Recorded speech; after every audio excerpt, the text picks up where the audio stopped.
नमस्कार, खबरों का पंचनामा देख रहे हैं आप। मैं हूं आपके साथ पूजा। हम लेकर आए हैं देश और दुनिया की 5 बड़ी खबरें जिस पे चर्चा के लिए मेरे साथ स्टूडियो में मौजूद हैं कैपिटल टीवी के एग्जीक्यूटिव एडिटर राजीव जी। सर, आपका बहुत बहुत स्वागत है। धन्यवाद। सबसे पहले नजर हेडलाइंस पर।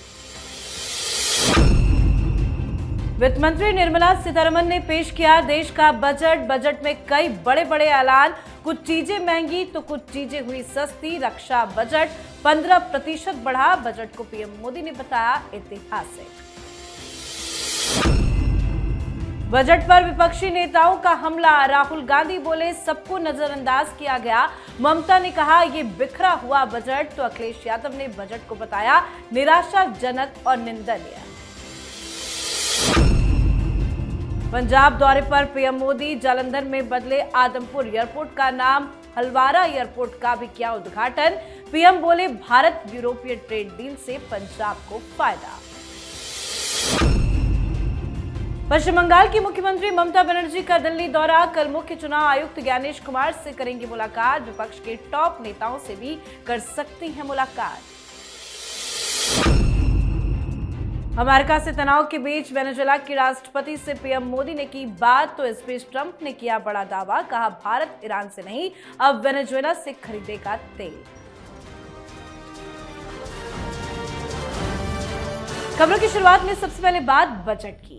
वित्त मंत्री निर्मला सीतारमण ने आज संसद में रिकॉर्ड 9वां बजट 2026 पेश किया।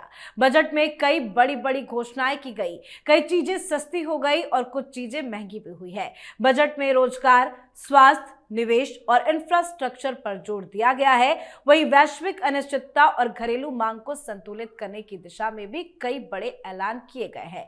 बजट में विदेशी यात्रा, शिक्षा और चिकित्सा के लिए टीसीएस दर घटाई गई है। 17 एंटी कैंसर दवाओं और दुर्लभ बीमारियों की दवाओं को कस्टम ड्यूटी से छूट मिली है। वहीं जो विदेशी नागरिक भारत में रहते हैं उनकी विदेश से होने वाली कमाई पर अब टैक्स नहीं लगेगा। साथ ही रक्षा मंत्रालय को 7.8 लाख करोड़ रुपए का बजट आवंटित किया गया है। साथ ही आयकर स्लैब में कोई बदलाव नहीं किया गया। किसानों को भी कई बड़ी बड़ी सौगातें दी गई है। तो पीएम मोदी ने बजट को ऐतिहासिक भी बताया है। उन्होंने कहा है कि वर्तमान के सपनों का साकार करने वाला बजट है। सर, आज बजट पेश किया गया, इस बजट को आप कैसे देखते हैं? देखिए, जन केंद्रित, भारत केंद्रित, ये 2 तरीके से बजट को रखा गया है। एक तरीके से लोगों के उन सुविधाओं का ख्याल रखा गया कि सामान्य लोग परेशान ना हो। जो अमीर लोग हैं वो देश के लिए कुछ ज्यादा कंट्रीब्यूशन करें, और उसी लेवल पर कुछ ऐसी व्यवस्थाएं दी गई है जिसमें जिन चीजों में बदलाव हो रहा है, जैसे लाइफस्टाइल से जुड़ी हुई दवाओं की जरूरतें बढ़ गई है, लोगों की समस्याएं बढ़ती जा रही है, डायबिटीज हो, कैंसर के पेशेंट बढ़ते जा रहे हैं, उनकी सुविधाएं बढ़ाई जाएगी। तो इसलिए कुछ में टैक्स में कमी की गई, कुछ टैक्स बढ़ाए गए हैं, और इसी के कारण जन केंद्रित भी कहा जा सकता है, लेकिन इंडिया सेंट्रिक भी है। भारत की ताकत, ये कलेक्टिव रिस्पॉन्सिबिलिटी भारत के लोगों की भी है, चाहे सत्ता में बैठे लोग हों या फिर सामान्य लोग जो कि थोड़ा थोड़ा कंट्रीब्यूशन देना चाहते हैं भारत के लिए। तो रक्षा क्षेत्र में जो बजट बढ़ाए गए हैं और फिर डिपेंडेंसी कम करने की कोशिश की गई है भारत से बाहर से खरीद कर लाए गए हथियारों के ऊपर, इसका मतलब है देश मजबूत हो रहा है। फिर कुछ ऐसे व्यवस्थाएं की गई है, यानी कि जो कुछ खनिज संपदा, कुछ इंडस्ट्री, जिसके कारण हमें विदेशों पर निर्भरता बढ़ानी पड़ती थी, उसके लिए भी इसमें व्यवस्था की गई है। ट्रांसपोर्टेशन बेहतर होगा, एक्सपोर्ट बढ़ेगा, मैन्युफैक्चरिंग यूनिट को फायदा होगा, और अब हमारा मार्केट बढ़ रहा है तो उस मार्केट के हिसाब से प्रोडक्शन बढ़ाना पड़ेगा। बजट बैलेंस्ड है और इसलिए विपक्ष की परेशानी बढ़ी है। जी, तो विकसित भारत का बजट पेश किया गया है। प्रधानमंत्री नरेंद्र मोदी ने कहा कि यह बजट 140 करोड़ भारतीयों की आकांक्षाओं को दर्शाता है। तो वहीं विपक्ष ने बजट पर सवाल खड़े किए हैं। राहुल गांधी ने कहा कि बजट में युवा और किसान से लेकर सभी वर्गों को नजरअंदाज किया गया। कांग्रेस का कहना है कि छुट्टी के दिन का बजट है, ऐसा लगता है कि अर्थव्यवस्था की छुट्टी कर दी गई है। कांग्रेस ने बजट को दिशा दिशाहीन बताया। तो पश्चिम बंगाल की मुख्यमंत्री ममता बनर्जी ने कहा कि ये बिखरा हुआ बजट है। उन्होंने वित्त मंत्री की तरफ से 3 फ्रंट कॉरिडोर की घोषणा पर भी सवाल उठाए हैं। तो अखिलेश यादव ने कहा, जब सरकार से कोई उम्मीद नहीं तो बजट से क्या होगी। बजट में ना आम जनता का जिक्र है ना फिक्र है। महंगाई बढ़ने पर भी टैक्स में छूट ना देना टैक्स शोषण है। अमीरों के काम कारोबार और घूमने फिरने पर 10 तरह की छूट दी गई है, लेकिन बेकारी बेरोजगारी से जूझ रहे लोगों की उम्मीदों की थाली खाली है। इसी के साथ कई विपक्ष के नेताओं ने सरकार को घेरा है। सिर्फ विपक्षी पार्टियों को तो बजट में कुछ भी नजर नहीं आ रहा। देखिए, बजट की समीक्षा करने के लिए बुद्धि होनी चाहिए, और अगर आप कुछ शब्दों को अपनी डिक्शनरी में स्टोर करके रखे हो और उन्हीं शब्दों का इस्तेमाल करना चाहते हो तो फिर बजट पर बात मत करो। सार्वजनिक किसी भी मुद्दे पर ये ऐसी ही चर्चा करते हैं, बात करते हैं। बिखरा हुआ है, किस आधार पर बिखरा हुआ है? ये बजट को बिखेरा नहीं जाएगा तो क्या किसी एक ही सेक्टर पर केंद्रित कर दिया जाएगा? बजट का मतलब है कि बिखरा हुआ होना चाहिए। कुछ किसानों के लिए, कुछ मजदूरों के लिए, कुछ सामान्य लोगों के लिए, कुछ अमीरों के लिए, कुछ गरीबों के लिए, और बीच में उन लोगों के लिए जो बढ़ता हुआ मिडिल क्लास है। ये सारा बिखरा हुआ होना चाहिए।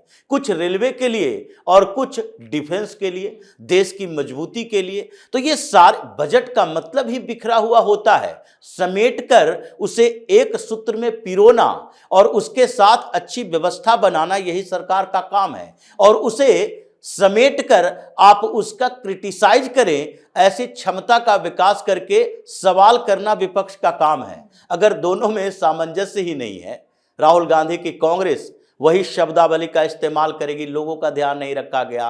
अखिलेश यादव ये इकोनॉमिक्स के एक्सपर्ट हैं, ये भी अपनी उन्हीं बातों का जिक्र करेंगे, नहीं नहीं लोगों का ध्यान नहीं रखा गया, सरकार से कोई उम्मीद नहीं है। आपकी उम्मीद सरकार से नहीं हो सकती, क्योंकि आप जो उम्मीद लेकर बैठे हो कि हम विपक्ष में रहें, सत्ता पक्ष में रहें, कहीं भी बैठे रहे तो हमारे लूट की फैक्ट्री चलती रहे, माफियाओं का कारोबार चलता रहे और सफाई महोत्सव चलता रहे, तो वो उम्मीद की पूरी करने के लिए सरकार नहीं बैठी है। इन लोगों का काम जो है वो कर नहीं रहे, बल्कि लोगों का समय बर्बाद करने की कोशिश कर रहे हैं। जी, चलिए बढ़ते हैं आगे।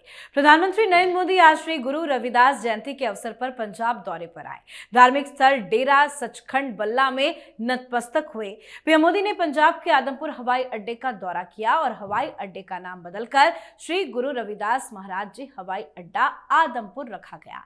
पीएम मोदी ने पंजाब के लुधियाना स्थित हलवारा हवाई अड्डे पर टर्मिनल भवन का भी उद्घाटन किया। इस दौरान पीएम मोदी ने कहा कि देश की अर्थव्यवस्था में नई ऊर्जा भरने वाला एक और ऐतिहासिक काम हुआ है। भारत और यूरोपीय यूनियन के बीच ट्रेड डील पर सहमति बनी है। आज पूरी दुनिया में हर तरफ इसकी बड़ी चर्चा है। साथ ही पीएम ने आज के बजट की भी चर्चा की। पीएम ने कहा कि ये बजट गरीब, अन्नदाता, युवा शक्ति और नारी शक्ति को और सशक्त करने वाला बजट है। ये बजट गांव को मजबूत करने का बजट है। ये किसान की आय बढ़ाने वाला बजट है। ये आत्मनिर्भर भारत को, मेक इन इंडिया को बढ़ावा देने वाला बजट है। सर, आज पीएम मोदी बजट पर भी बोले, यूरोपीय यूनियन के साथ जो ट्रेड डील हुई है उस पर भी बोले, लेकिन पंजाब का दौरा कैसे विपक्ष की मुसीबत बढ़ा रहा? देखिए, पंजाब में भी अगले साल चुनाव होना है और प्रधानमंत्री ने उसकी नींव रख दी कि भारतीय जनता पार्टी किस दिशा में जाना चाहती है। और वहां उन्होंने कुछ वर्गों के लिए, कुछ लोगों के लिए और पूरे पंजाब के लिए जो बातें की है, इसका मकसद ही यह है कि आगे के चुनाव में भी ये मुद्दे उठेंगे। जो पंजाब के लोग अभी अमेरिका और कनाडा सेंट्रिक हो गए हैं, यानी अमेरिका जाना है, कनाडा जाना है। ये ज्यादातर पंजाब में जो लोग बाहर जाते हैं वो इन्हीं दोनों देशों को अपनी जगह बनाते हैं। लेकिन इस बीच NSA डोभाल, जिनकी यात्रा होने वाली है कनाडा में, और कनाडा के खालिस्तानी नेटवर्क को तोड़ा जाएगा। हो सकता है डोभाल कुछ ऐसे लिस्ट लेकर आए जिससे अरविंद केजरीवाल की भी समस्या बढ़े। और प्रधानमंत्री मोदी ने यही इशारा किया कि देखो, भारत और यूरोपीय संघ के बीच जो डील हुई है उससे पंजाब के प्रोडक्ट, एग्री प्रोडक्ट भी, इसके एक्सपोर्ट तो बढ़ेंगे ही, लेकिन आप लोगों के लिए भी अपॉर्चुनिटी बढ़ेगी। आप केवल अमेरिका और कनाडा नहीं, बल्कि जर्मनी, फ्रांस, ब्रिटेन, पोलैंड, हर जगह पर जा सकते हैं। काम कर सकते हैं, वहां से व्यवसाय कर सकते हैं, ये दरवाजा भी अब खुल चुका है। इसलिए पंजाब के विकास की गति और तीव्र होने वाली है। जी, अब बात पश्चिम बंगाल की राजनीति की। बंगाल विधानसभा चुनाव से पहले Mamata Banerjee SIR, IUPAC red, भ्रष्टाचार, मुस्लिम वोट बैंक से लेकर कई मामलों में बुरी फंसी हुई है। टीएमसी में भी तकरार है और इन सब के बीच ममता बनर्जी दिल्ली दौरे पर है। ममता बनर्जी का दिल्ली दौरा सियासी रूप से काफी अहम माना जा रहा है। कल दोपहर ममता बनर्जी दिल्ली में चुनाव आयोग कार्यालय जाएंगी और मुख्य चुनाव आयुक्त ज्ञानेश कुमार के साथ बैठक करेंगी। साथ ही बताया जा रहा है कि एसआईआर प्रक्रिया के खिलाफ आम सहमति बनाने के मकसद से विपक्षी पार्टियों के टॉप नेताओं से भी ममता बातचीत करेंगी। बजट सत्र के कारण सभी विपक्षी पार्टियों के टॉप नेता दिल्ली में मौजूद रहेंगे। टीएमसी के सांसद भी मौजूद हैं, तो दिल्ली में ममता एक बड़ी रणनीति बनाने के लिए आई है। हालांकि सीएम ममता की कोलकाता लौटने की तारीख अभी तक सामने नहीं आई है। हालांकि एक और बड़ी खबर आज ये भी सामने आई कि ममता बनर्जी ने मुख्य चुनाव आयुक्त ज्ञानेश कुमार के खिलाफ सुप्रीम कोर्ट का रुख किया है। सर, इतना बवाल चल रहा है एसआईआर को लेकर और ममता का दिल्ली आना और कल चुनाव आयोग के दफ्तर जाना, ज्ञानेश कुमार से मुलाकात करना और सुप्रीम कोर्ट में ज्ञानेश कुमार के खिलाफ याचिका दाखिल करना, क्या रणनीति ममता बनर्जी बना रही हैं? देखिए, ममता बनर्जी दिल्ली आ रही है, मतलब विपक्ष के नेताओं के साथ मुलाकात करना है। तो क्या विपक्ष की सबसे बड़ी पार्टी कांग्रेस ममता बनर्जी के साथ कोई डील कर पाएगी इस मुद्दे पर? क्या कांग्रेस वही आधार तलाश कर पाएगी कि पश्चिम बंगाल में अगर चुनाव है तो कांग्रेस सरेंडर कर दे और ममता बनर्जी के हाथों में कांग्रेस की कमान सौंप दे? ये तो हो नहीं सकता। इस बार रणनीति कुछ बदली बदली नजर आ रही है। जिस तरीके से टीएमसी कांग्रेस से दूरी बढ़ा रही है, कांग्रेस में भी अब ये बात चलने लगी कि पश्चिम बंगाल में चुनाव इस बार जोरदार तरीके से लड़ा जाए और हमें ममता से दूरी बना के रखनी चाहिए। ये बड़े धोखेबाज महिला है। इसी तरीके से क्या कम्युनिस्ट पार्टी के नेताओं से इनकी मुलाकात हो पाएगी? ये दोनों वहां चुनाव लड़ेंगे। लेकिन इसके अलावा जितनी छोटी छोटी पार्टियां हैं और जिसके साथ इनकी डील है, जैसे अखिलेश यादव, ममता बनर्जी के साथ बेहतर संबंध है, वो पिछले दिनों पश्चिम बंगाल के दौरे पर थे, अपने स्टेट यूनिट को एक्टिवेट कर रहे थे, लेकिन कहा चुनाव नहीं लड़ेंगे, ममता बनर्जी का साथ देंगे। इन दो चार नेताओं के साथ, पार्टियों के साथ मीटिंग कर सकती है और उसके बाद ये हंगामा करने की कोशिश करेंगी। ममता बनर्जी ये सुप्रीम कोर्ट की सुनवाई में खुद शामिल होना चाहती है।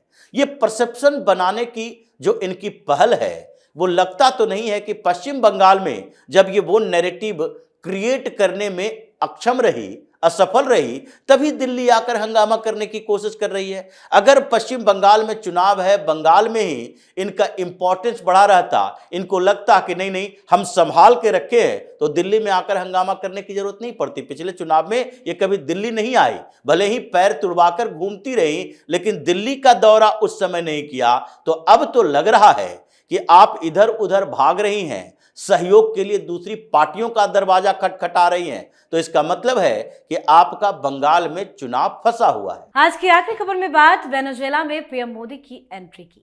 प्रधानमंत्री नरेंद्र मोदी ने वेनेजुएला की कार्यवाहक राष्ट्रपति डेल्सी रोड्रिगेज के साथ फोन पर बातचीत की है और दोनों नेताओं ने भारत वेनेजुएला द्विपक्षीय संबंधों को और गहरा करने और भविष्य में नई ऊंचाइयों तक ले जाने पर सहमति जताई। इसी बीच अब अमेरिकी राष्ट्रपति डोनाल्ड ट्रंप ने भारत की तेल खरीद को लेकर बड़ा ऐलान कर दिया। ट्रंप ने कहा कि भारत अब ईरान के बजाय वेनेजुएला से तेल खरीदेगा। उन्होंने कहा कि भारत के साथ इस बारे में डील की गई है। मतलब साफ है, भारत अब विकल्पों का खिलाड़ी है, दबाव का शिकार नहीं है। सर, वेनेजुएला को लेकर भारत क्या रणनीति बना रहा है? देखिए, डोनाल्ड ट्रंप क्रेडिट खोर है। इसको लगता है कि अगर कोई परिस्थितियां बदल रही है तो उसमें अपना पैर डाल दो और पहले ही बात करना शुरू कर दो। अगर वेनेजुएला के कार्यवाहक राष्ट्रपति प्रधानमंत्री मोदी को फोन करती हैं और बात करती हैं कि देखिए हमारे स्टेट में, हमारे यहाँ आपके लिए कुछ विकल्प हैं, अपॉर्चुनिटी हैं, आप उसको ग्रैब कीजिए, क्योंकि अमेरिका के सामने हम सरेंडर नहीं करना चाहते कि केवल अमेरिका डील करे, अमेरिका तैयारी करे कि नहीं नहीं चीन के बदले कौन, तो केवल अमेरिका वहां पर तेल खरीद कर ले जाएगा। ये भारत के प्रधानमंत्री से, मोदी से और रोड्रिगेज से बात हुई।